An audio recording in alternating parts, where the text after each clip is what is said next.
Hello, hello, everyone. Good morning, good evening, good afternoon, wherever the heck you guys are tuning in from. I'm super excited to have this episode because it's with one of my good friends, Jane Chin. For context, Jane and I, we only met in May. Basically, it was like an event for Malaysians who study abroad. And that event is probably one of my favorite events that I've been to in my whole life because I met so many, cool people like Jane, obviously. And the fact that after that one event, we still hung out, we still talk, we did like, I don't know, pickleball, all this shit. It was like, this is so amazing. And I'm so blessed that like, yeah, we're able to still connect as well. And we found out that we both love to do content. So it's like, that's even more Yeah. amazing. So yeah, I don't know, Zafran, if you're listening to this, shout out to you, bro. Apart from that, Jane, how about I pass it over to you to do a quick intro to yourself and then we'll go from there.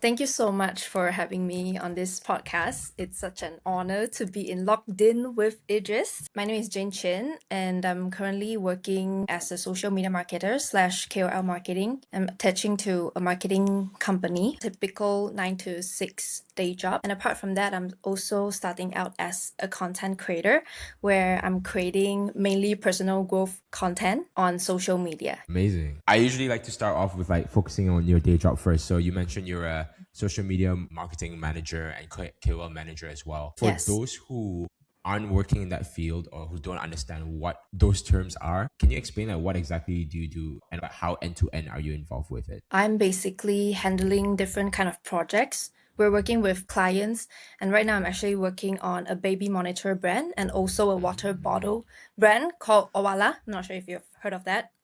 Not yet. So basically, what I'm doing in marketing is like essentially bringing the products in front of the right people. So I have to think of ways to market for the products. For example, I'm mainly handling the social media side. So I will help with, brainstorming content, scheduling the content, and also doing some community management, basically to grow the social media page. And apart from that, in the KOL field, I will mainly be coordinating with different KOLs and let them market for the product. So I'm like the middle person to link like the products to the customers. That's so interesting. And that reminded me of I don't know if you remember this conversation that we had during one of 8:30 Club or Wina's, Saturday walks, where I was like telling you like the amount of things that you as a social media manager does is crazy because you have to like strategize, you have to create the content, you have to handle the community management, you have to also like, make sure that the posts go up, and then you have to track the analytics as well. Like Yeah, how exactly. how are you not going crazy with your job? And on top of that, you have to do KOL as well. Yeah, that's a lot to juggle. But I work with a team. I'm not working alone That's on good. this.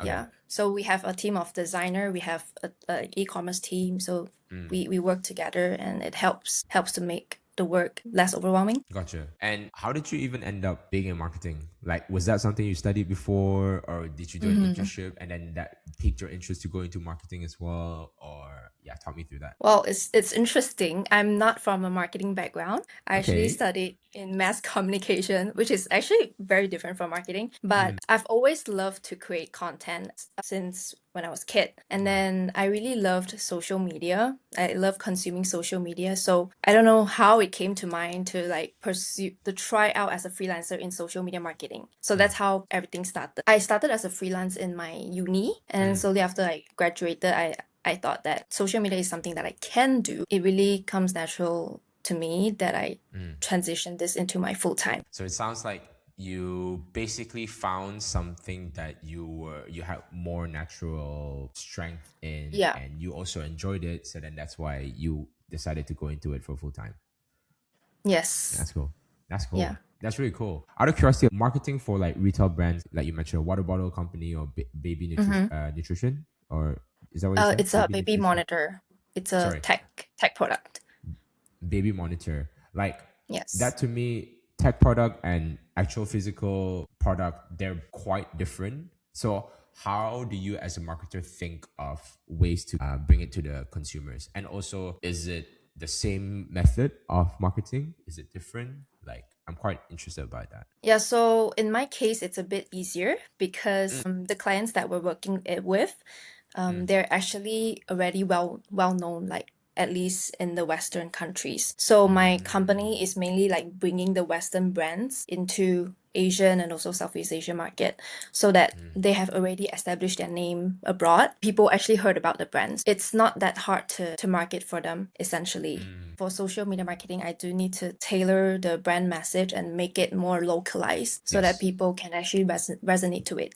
Yeah. Gotcha. In terms of localizing and making people resonate to it, when you reach out to a KOL, like, how are you ensuring that your message resonates with them to the point that they actually said, I want to work with you, Jane, for this project? Right, that's a really good question. So to address your question, we actually find different KOLs for a different product. For example, the two products that I'm working with a baby monitor product. So I do have to find KOLs who is a mom with a newborn. Typically they would appreciate this kind of product because they really needed that as a new mom.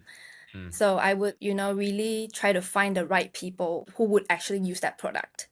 Nice. Yeah. And for like the water bottle brand Owala, basically it's a lifestyle brand. Like, so everyone would be like most likely open to collaborate with this brand because this is also a well-known brand worldwide. Yeah. It's similar to Stanley Cup actually. I need to check what Stanley Cup is. I should know Oh, what Stanley, Stanley Cup. Stanley?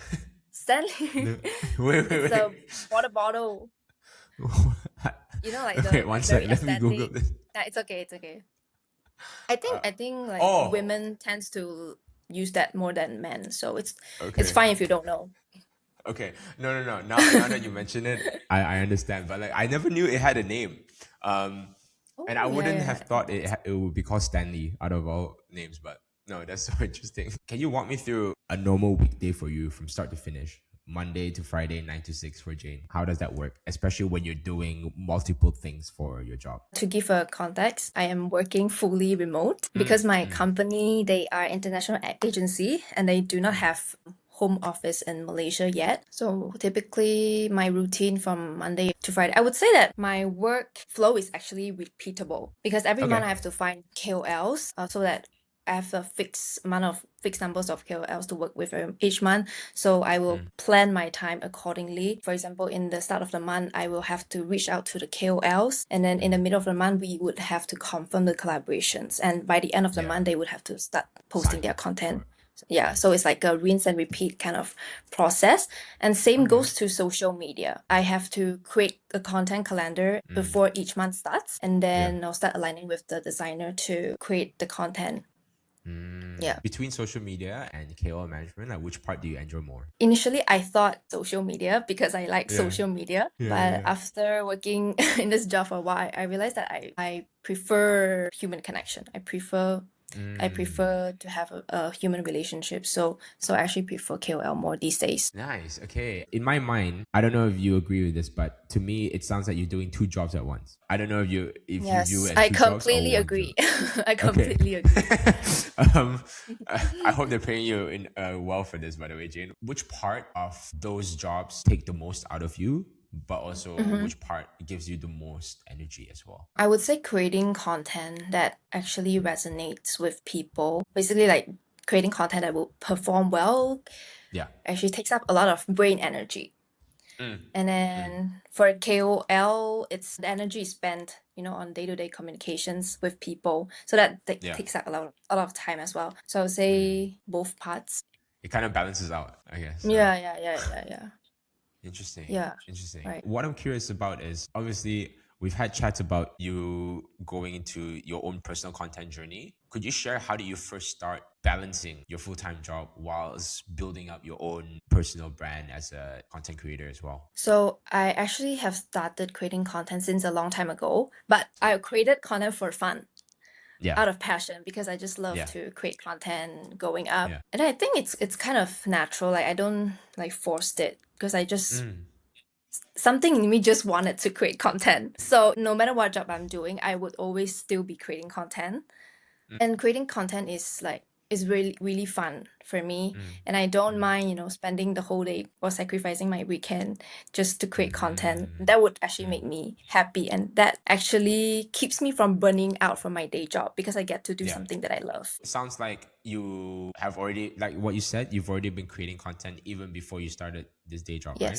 But yes, at one point were you like, okay, I'm not gonna create, I mean, it's still for fun, but you also want to funnel it down to more of your personal brand? Like what was that point for you when you were like, this makes sense for me now? Right. So previously, I was always creating, different types of content, like lifestyles content. Essentially, I just share anything I want, and then by like a few years ago, I really got into personal growth, and I also went through like a life transformation where I become a different person because of all the inner works that I've done in the past, and I really reap a lot of benefits from that, and I truly love, and that has made me, obsessed with personal growth. So I really want to focus the personal growth side in my content as compared to like just purely doing lifestyle content. And I think what makes me want to be more committed is I really want to build my account into something that can actually create an impact. So if I want to create an impact, I do need to do like a series of things. I do need to grow my followers. I do need to be Yeah. more intentional about it instead of just creating this spontaneously. Wow. Do you time block your week? Like certain times during the week, maybe Saturday, Sunday, for example, to batch film content, so that by the time Yes. Monday to Friday comes over, sorry, you don't have to worry about what content type. You already have like a pillar that you're already doubling down on whatever content ideas you want to do, and then you can just put in time to edit and then post. Yeah, yeah, I do, and that helps a lot.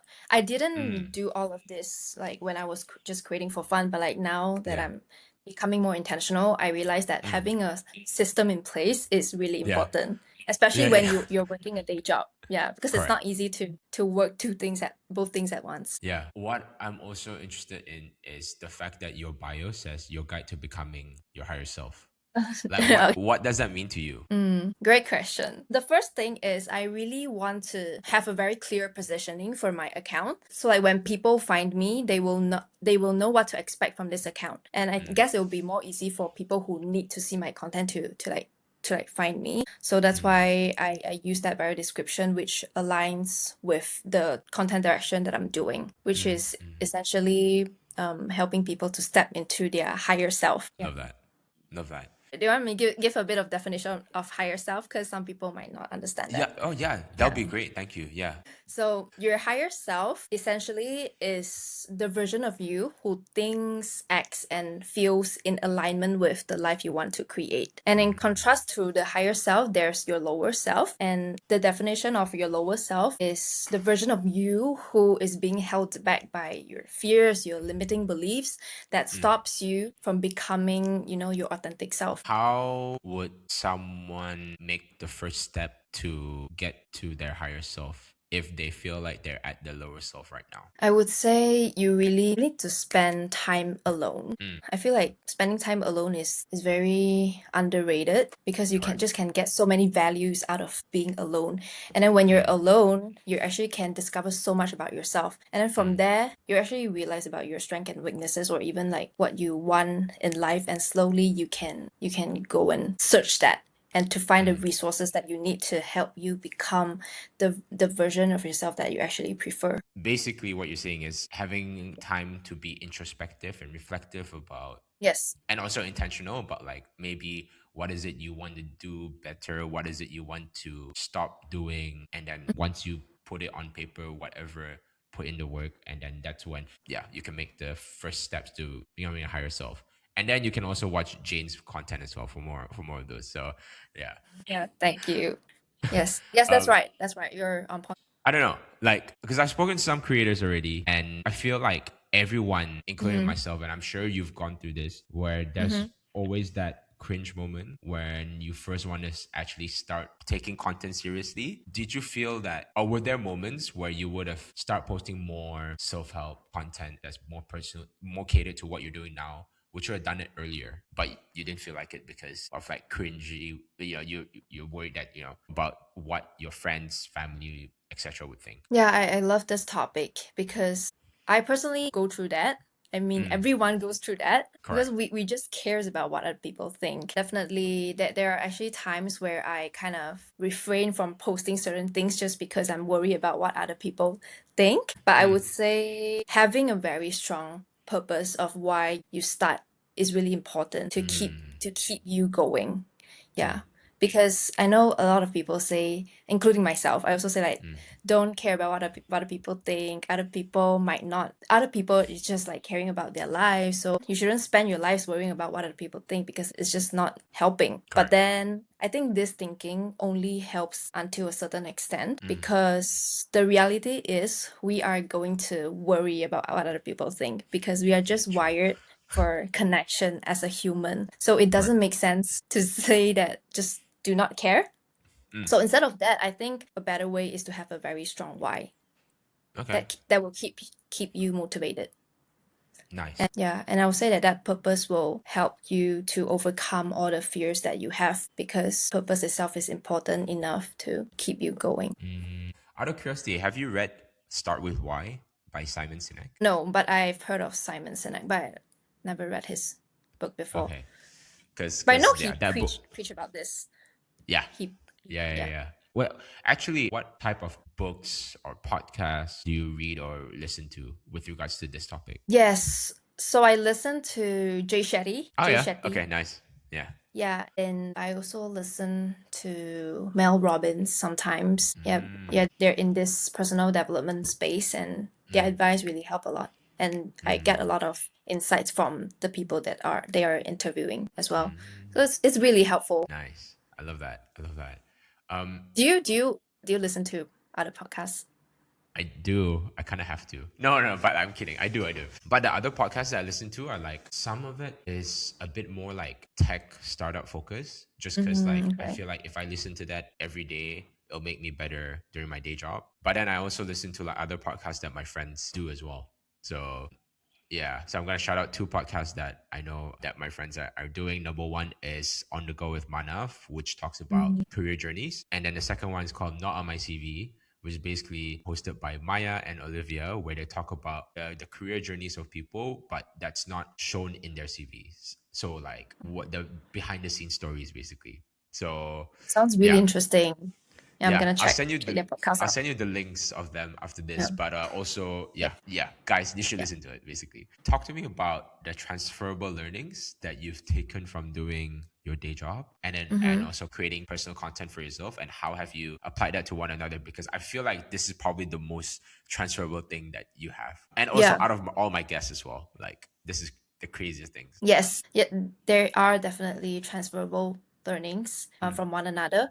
I'll start with marketing because marketing is such an essential skill. You need marketing in basically every industry. Right. So what has marketing skill helped me is that it really helps me to learn how to look at the analytics of my content performance. Yes. So previously I was creating from a place of just having fun and go with the flow. So it didn't get me anywhere because I wasn't being strategic enough. But after being in the marketing space really taught me to be really strategic with my content. Yeah, so I would look at the analytics of my content and see which performs or which didn't. And I will repeat the content that's actually performing.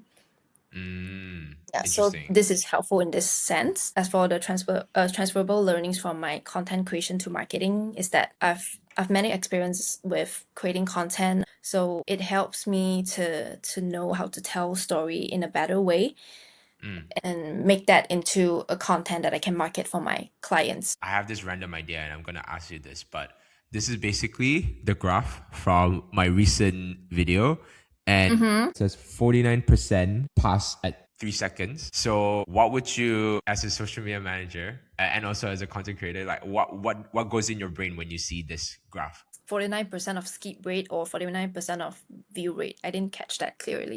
Sorry, it was how long they watched. So view rate? So 49% of view rate. View rate lasted until 3 seconds. So that 3 second mark was basically all the 49% of everyone who watched it stopped watching after 3 seconds. Have you been in this situation? Like what goes in your brain when you see this graph? It's probably the hook, isn't it?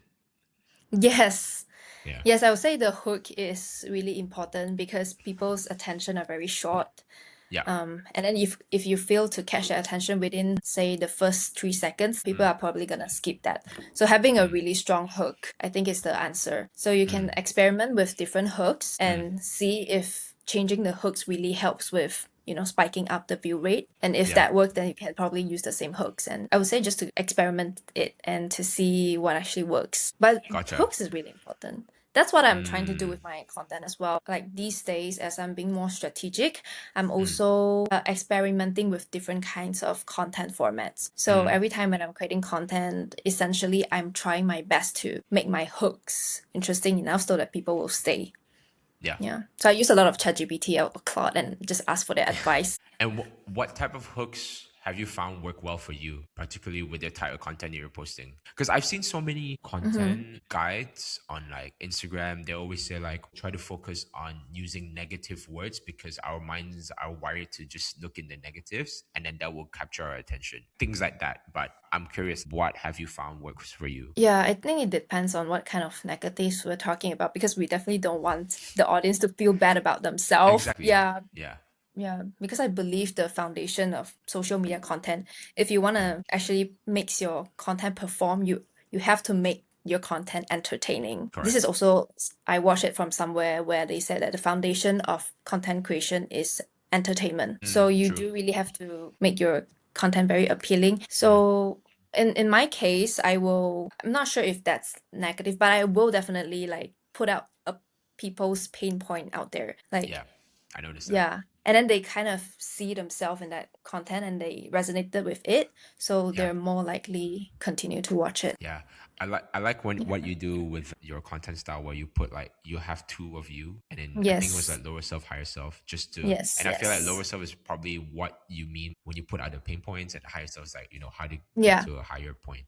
So that's cool. Yeah, exactly. Yeah, so I also wanted people to see a very clear visual presentation of lower self versus higher self, Mm, and then hopefully people can act more in alignment with the higher self. mm. One of your content got like 380 like 6K views. Mm-hmm. That's awesome, man. Talk me through like that when you see that moment, like when there's like multiple views and engagements, etc. Like, did you expect it to blow up? I guess number one, but also number two, like what was going through your head when you were experiencing that? Actually, I ran ads for that content. I ran like Ah, engagement ads. So I don't know if yeah. that's not organic at all. Yeah, But even that's like but engagement ads. but even then, I feel like some ads they wouldn't really do that well. Would you say with that it performed as expected or no? It definitely performed beyond my expectation. Yeah, I didn't expect that content itself would bring me so much growth. Mm, I gained like 700 followers out of that content itself. holy cow. So I guess that's performing. Yeah. Yeah, the Yes. ROI is And I really have a, high. yes. And I think it's the content that people resonate to. Mm, Because I'm like creating different types of content these days and I'm trying to see which topics people will be more interested in. And mm, relationship topics is a thing that really resonate with people. And that correct. that content that perform really well and I decide to run some ads on is, relationship topic. Yeah, yeah. No, that's really amazing. I've seen online and also like maybe I had some conversations with people. Like some people are really or not really super against ads, but like they're like I'm not sure about that, blah blah blah. But then at the same time, from what I've seen, the ads they're useful because especially when they are added to already well performing content and it's just needed a little paid boosting to for more reach and more engagement. And maybe that's like the Jane working in social media management brain like hit Yeah, to thinking be and really working to strategic. Yeah, that's like yeah. one of the So strategy. no, that's good though. That's really good. Um, Just to add a bit more, that content was actually performing well before I decided to run ads. yeah, Yeah, like that's yeah. the best performing content out of every other content that I've done these days. So Mm, I was like, why not try to put some ads behind it and see how it goes. Yeah, because I yeah. really want my content to appear in front of the right audience. So I Correct. also set like the audience targeting, Mm, female, things like that. So it really helps. And I don't know why people are against that. We're not like buying followers or buying likes. So content is actually a very strategic way to reach your goals as correct. long as you're using that wisely. And out of curiosity, like, for that particular content, did you have a target demographic?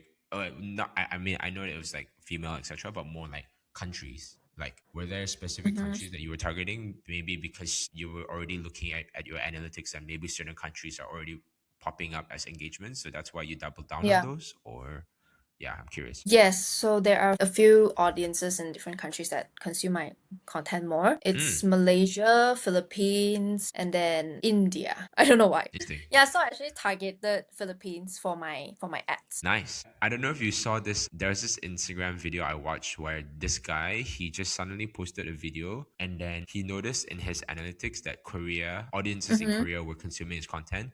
And then he started making like videos, writing in Yeah. Korean, and then even actually Wow. mimicking, like, trying to learn to speak Korean. And then like more views, more engagements, and then his account followers, etc. Oh, from that's it. amazing. Yeah. I'll try Amazing. to find a video and send you the link. But it's crazy. It's crazy. And the point I'm trying to make is using the power of data and analytics is so important, especially in the Yes. content game, because that is basically black and white. What is telling you what's working, what's not. So yeah. Definitely. Yeah, you have to play along with the algorithm. That's something I learned the hard way because previously I wasn't looking at all. I was like, I didn't look at the algorithm at all. Yeah. Yeah. But it's important to look at the algorithm. But for your friend, Yeah. so like Oh, not is my his friend, sorry. target audience not my friend? Oh, No, so yeah. so is his target audience mainly Koreans now? When I checked out his page recently, it was like all like a lot of like Korean type of like things in the thumbnails and all that. Because the video I saw was like, oh, I made a video that blew up in Korea and guess I have to move to Korea now. So then that's like how What? he structured That's his fun. like bio, etc. And I think he's actually moving to Korea. I don't know. So Oh, that was interesting. interesting. Yeah. Yeah, that's really interesting because I'm wondering when people can be so flexible, like maybe he didn't think that Korean would actually be his audience, right? Exactly. And Exactly. then I'm wondering, did they have like a goal in mind when they started Mm, creating content, or like they're flexible, mm. they just see how it goes. Yeah. I'm not sure too. It Yeah. seems like okay, this works, but again, to bring up my point, what I said, the importance of looking through analytics. I think, yeah, he wouldn't have known if he didn't see that, basically. So Yes, there's exactly. that. What would you say is the hardest part of balancing both that nobody Mhm. talks about, or that you feel nobody really understands? Yeah, it really does takes more time, especially when Mm, you're juggling both things at a time, and that your mm, day job basically takes up most of your time within a mm, day. mm, For me, it's really important to be strategic mm, with my content. So like I would set mm, up a content system where I would plan my content, let's say a month in advance, and I will mm. also schedule time for batch filming and to also edit the content in at one time, or I would actually outsource it to a freelancer to help Nice, with the video editing. Yeah, that helps nice. to save time. Yeah. Yeah, so have to be really strategic with it in order to make Mm, things work. Because it's mm. really easy to, like prioritize on your day job and start to neglect your side hustle because your day job is what brings you the money. So it's Yep. really easy to, neglect about that. So if you really want your side hustle to work, you do have to Mm, be really intentional about it and mm, manage your time wisely. Yeah, mm, it's not easy, but I mm. believe, with time and as you're more familiar with the flow, you will eventually get the hang of it. Yeah, no, no, that's super well put. What kind of sacrifices do you feel like you've had to make so Yeah, far? I wouldn't say it's a sacrifice for me in terms of creating Mm, content because mm, I'm just passionate about creating content. mm, But the realistic trade-offs could be you might have to, sacrifice some of your weekends, or you wouldn't be able to hang out with friends as much, mm. and you would have to put that time into, pouring into your side hustle. So Yeah, that's the sacrifice, I would say. But I nice, wouldn't trade nice. that for anything because I just love what I do. You love it. No, that's Yeah. good. No, I can tell. I can tell from your content as well. So yeah, it's good. It's good. And do you ever imagine yourself going full time into content creation? Has that ever been like something Mm, you've thought of? yeah, I really hope that could be the case. That's the most ideal situation. Okay. Okay, let's Yeah, go. I Let's really go. hope I can. Yeah, I Okay. hope I can make full time out of what I love doing. So I'm also looking at like different paths, different ways of how I can monetize my content. But like the goal now is to stay consistent and to really grow my account. That's my Mm. number one goal for now. And the rest I'll just see where it takes me.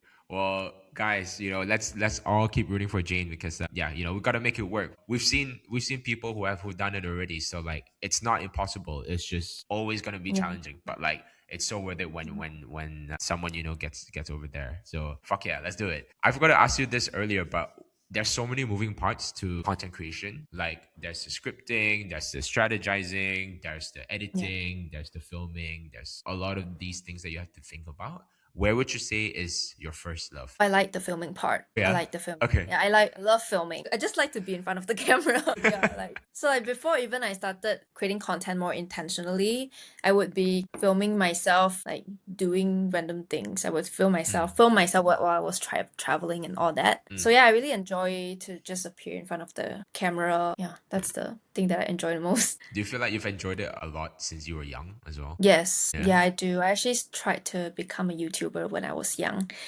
Oh, me I too. just released like a few. You just yeah, I can see that because you're such a creative person. I So try. it's yeah, But you were yeah. saying, I sorry, just that you were trying to create like covers or something? I was because I love YouTube and I was Mm. really into vlogs. So I would film like lifestyle vlogs and film vlogs while I was traveling and upload that to YouTube. Yeah. Yeah, I think you posted this on your story, but I feel like Nuria Ma is probably one of your favorite YouTubers or something. Yeah. My favorite. Yeah, Yeah. nice, Oh, nice. do you follow her? Do you know her? I know of her, and I know of her like her content already, and I think she moved to UK Yeah, or she London. moved out of London. She moved Yes, out of London, but she was yeah, based in London.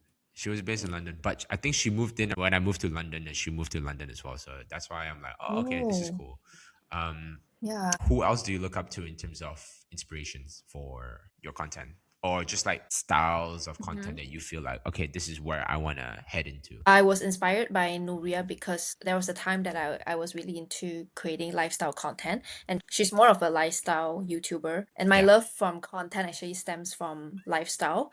But now I'm Mm. more into, the personal growth Uh-huh. space. And Yeah. I consume a lot of personal growth? I do consume a lot of self-help videos, but it's from different creators.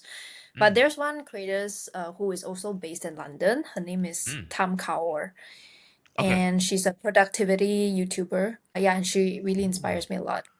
She gives Ah. such good, tips and hacks to make your life better. Yeah. That's really great. This is something I love to ask my guests as well, but what would you say, especially if someone goes up to you and say, "Hey Jane, like I really want to, do what you're doing. I want to start my personal brand content creation journey." What would be the most easiest to execute lo-fi way of start for someone to start content creation and also maintain it as well? What would you say to them? So three things. One is that you really have to have a very strong purpose of why you want to do the things that you want to do, and that will really helps you to keep you motivated. And then the second thing is to set up a structure that will allows you to be consistent. And then third thing is you need to be willing to experiment and to find and to keep trying different methods until finding what works. And you stick with what works until you find a better way of working with that. So going back to your point, when you said finding a structure that works, say someone is like, also busy working a lot, but they also want to start creating content. Do you think posting once a week maybe is a good first step to them to start? And then after that, then once they feel like it's easy enough for them to do whilst balancing both, then maybe 3 times a week and then maybe 5 times a week or something. I don't know. What do you think about that? Yeah, of course, I'm a big advocate of start small. You do not have to have all figured out. You just need to start. And start is actually the hardest part, and which True. most of us just fail to do. Yeah, Yeah. because we want things to be perfect. We keep waiting for that perfect moment to start where you will never ever feel ready. Yeah, you just gotta start doing it. In Nice. whichever way that works to you, Yeah. it's fine. Yeah, it doesn't have to make sense to anyone. Yeah. Just start with whatever way that works for you. Remember that, guys. Yes. Um, we're now going to my favorite round, which I like to do with my guests, which is a quick fire. So Jane, I'm gonna ask you 4 to 5 questions. Firstly, you said you travel around a lot, and I've seen your content that you do travel around a lot. So, where is your favorite city to visit or country to visit, and why? I love UK. Yeah. Yeah. I just love UK so much because I did my student exchange in UK for a few months, but that place has forever stuck with me. Just love that place so much. I love the people. I don't know why the people are so nice. They're so polite and and very supportive. I actually met a lot of good friends in UK. That's good. That's Yeah, good. so I would say the people, Mm, and also I love the culture. It's mm, very diverse. mm. Sorry, Mm. The food which is part of not you? bad too. Which Which part part of of UK UK? were you? Yeah, because I feel like you wouldn't say that if you were in London, because everyone in London is so like asshole. Um, Was it London? uh, well, I'm not against London actually, Yeah, but I really yeah, love countryside in UK yeah. Okay, because it's makes sense. very chill and I love Mm. the sceneries. It's just beautiful. Where were you in the UK? Sorry, I feel like you Yeah, I talked to me was about it. in Manchester. Ah, okay, all right.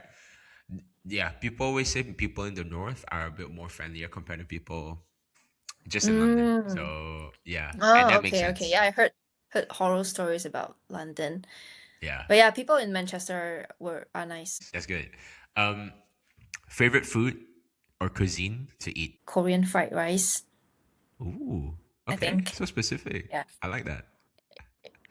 Yeah. I mean, Eh, I'm into health, like healthy food these days, so yeah. I can't really think of any. And then that's what came up to mind instantly. Okay.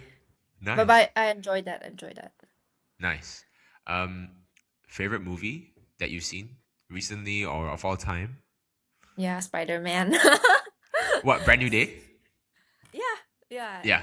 Yeah. Did It's you really good. It's have really you good. watched that? Okay. I watched Have you it. watched that? At Mhm. first, when I saw it, I was like, "Oh, I like it," but then I don't know, something in me was like required me to think more, and then when I think about it more, Mm. it's like, okay, I really like it, so I wouldn't mind watching it Mm. again. Are you a Marvel fan? Yeah.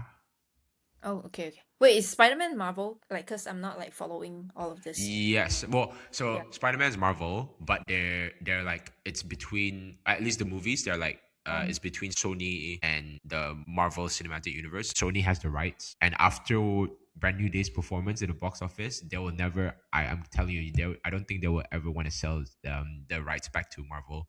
So they're gonna Mm, keep that. But then at I least the see. good thing is this Spider-Man's in the MCU, so Oh, great, that's great. good. Yeah, Yeah. yeah. Cause I heard like mixed reviews from, especially from the fans. Yeah, Huh. some fans didn't like it, but I Yeah. enjoyed it because I really like the storyline of it. Yeah, exactly. Without spoiling too much to people, and but if you Oh haven't yeah. watched it, then I don't know what you're talking about. I don't know what you're doing with your Mm, life. But it's very, very grounded in like human emotions and yeah. like the what happens when you basically try to do things alone and don't ask for help. Basically, yeah, the movie shows what happened, right? Do you think I gave a good summary? Yes. Yeah, yeah. It's Yeah. really relatable, I would say. Mm, mm. Yeah. Now that we're talking about it, yeah, I like it more. So, and also it's the one that it's very like comic book accurate as well. That's what I like too. Mm, Mm, okay. Oh, I haven't read the nice. comic. Okay, we touched on this already, but who's a creator or account that inspires your content, or any other creator that inspires your content that you haven't mentioned yet? I know I said that Nurema, she's Mm, more in a lifestyle category, but yeah. she inspired me a lot in a sense where she's she's very authentic Mm, and true. she's willing to be vulnerable in sharing, Mm, the things that she go through. mm, And that's what I try to be when I'm creating content because I really hope that I can show up as my authentic self and to share mm. my authentic experience because I think at the end of the day, people connect with People. authenticity. Yeah. Showing up authentically and speaking your truth is Mm, really important. mm. No, That's that's what really I'm good. trying to learn. That's really good. And to end this quick fire round, like, what's your favorite quote that you live by? I'm not sure if that's a quote, but Mm, that's something that I'm trying to keep reminding myself of, which is don't be afraid to fail. Be yeah, afraid of not trying and to live in the regret of what could have happened if you taken that step. yeah. Yeah. That's so So I good. would That's like really true. yeah, so like I would rather fail Mm, than to regret. mm. And you know what? Like, I feel like because I work in a startup, so that is pretty much like the mentality that you have to be, especially because they always say like startups that there's no guarantee that they will survive. Like, you know, 90% of startups fail.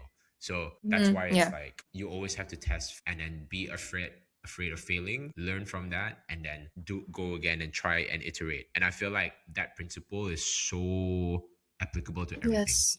Yeah. I also want to try falling in love with failing because Mm, failing is scary, but failing is necessary. And it's actually, I just think that failing is really important and it's actually getting you closer to finding what works. mm, So there's always a stigma. mm, We as a human, we want to avoid failing as much as possible. But if you really want to um, achieve what you want out of life, you mm, fail is inevitable. Yeah. that's true. So I hope that me myself can really reframe my perspectives around failing and see that as a positive rather than negative. But you know what? Like from the time I've known you, you've always been quite like a positive driven person. So I think you're doing something right already. I'm actually pessimistic by default, but Oh, me too. and pessimistic by default. Wait. Yeah, What's the line again? So pessimistic by default and then optimistic by practice. Yeah. me too. You too? I'm Yay. yeah. So I Why? resonate with Because that. of Virgo moon? I think we connect Oh over my there. So god. next time. Yeah, because Virgo moon is like very overthinking, very analytical. So we can be very hard on ourselves sometimes. I guess so. I guess so. Oh my gosh, that is so funny. No, but also maybe because like I'm an only child, so that's like double the Oh my intensity. god, yeah. Yeah, I'm Yeah. not an only child, but I can relate to that. Mm. My girl moon is so funny. I love it. I love it. This is I gonna don't stay. know. That's just my assumption. That's my Yeah. case, not maybe not yours, but yeah. No, you're probably right though. That's the thing. You're probably 100% right. 110% right. So, which is something I really want to work on. And I think, yeah, going back to your point about being intentional, you really have to Mm-hmm. like put in the work for it. Um, Yeah. but guys, we are coming to the end, and I can't believe that time flies by so fast. Like, I really enjoyed this, Jane. Yeah. Like, I want to close off with what's next for you. What should people look out for? Obviously, I'm gonna put in your links on social media. Maybe I'll leave it to you to plug which account, which links, etc. But like, yeah, what's next for you? Yeah, of course. So my plan, just like we mentioned, I really hope that I can create a real impact out of Mm, creating my content. mm, So right now I'm focusing on being more consistent with content creation and to nice. just really take it one step at a time and to Mm, keep be willing to keep experimenting. Yeah, I mm, think that's my focus on now. Focus like sole focus for now. amazing, Yeah. I don't want to amazing. I don't want to think too far yet because it will be overwhelming. So I'm just Yeah, gonna like focus on the steps that I can take. yeah. And I think one really important mindset is to only focus on the things that You can control. we can control. Correct. Yeah. Because like the fear and feeling scared, the fear of what other people think, which actually prevents you from starting, is something that's outside of your control. Correct. So we do really have to, focus on the things that we can control, which is like the effort that I'm putting, focus on the content quality and Mm, everything. mm. Yeah, and that's what makes the difference. I really like that. It also sounds like maybe you already know what your vision and goal is, but then you're Mm-hmm. choosing to break it down into something that's like much more easily executable for you, so that you don't go crazy when you think about when you're trying to go for like the big task, for example. At least that's how it Yeah, sounds that's like to right. me. That's right. Yeah. Nice. Wow. Well, Jane, I can't believe. Yeah, this has been so awesome. Thank you so much. By the way, this is great. I am wondering if people want to reach out to you, how can they reach out? What's the best way? Right, so please follow my social media. It's Mm-hmm. Jane X Chin. Yeah, Nice. I'll be consistently creating content out there, and I hope the content which surrounds mainly around personal growth, I hope that really helps people to become the best version of themselves, because the content I'm creating is from a very authentic place, and I basically like shared what I learned. Mm, So those mindsets are the thinkings that actually helps me and shapes me into a better version of myself today. But of course, we will be forever ever evolving. So For sure. yeah, just please reach out to me on JNextChin. And Amazing. And thank yeah, you so much, Idris. I really enjoyed our conversation, and I didn't like yeah. realize the time just passed by so quickly. I think it happens when we're having, a really good chat. And There we then, go. it's been such an honor to be on your podcast. I can't wait to see LocKDin with Idris Din continues to grow and flourish. And I just wish Thank you all the best. Thank you so much. I really appreciate it as well. Like, firstly, you being here, taking the time, and secondly, as well, just for your the great advice, the great insights, and also thirdly for your support. So really appreciate it, dude. Um, Thank you. if you guys enjoyed this, if you guys stayed to the end, thank you so much. But I will see you guys next time. So stay tuned. Bye.